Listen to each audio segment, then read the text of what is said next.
Team Ann tapos na sa performance, Vice ganda hindi nakapasok.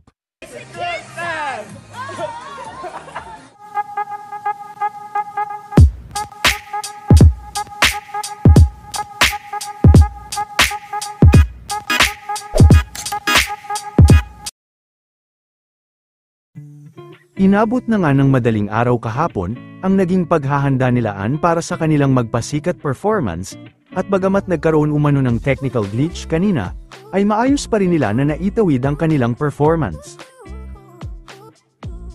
Marami naman ang naghahanap kay Vice, ngunit ayon sa kanyang babe na si Ayon ay nagpapagaling umano ito.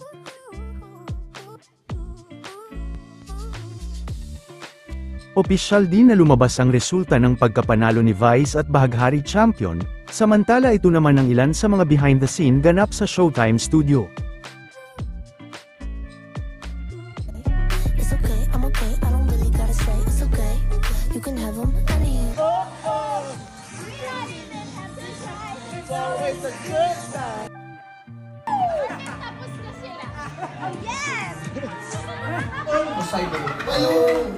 But I really have to commend Jugs and Teddy. Talagang all out sila mag-rehearse. Alam naman natin yan, ang aangas ng dalawang yan. Talagang rock and roll.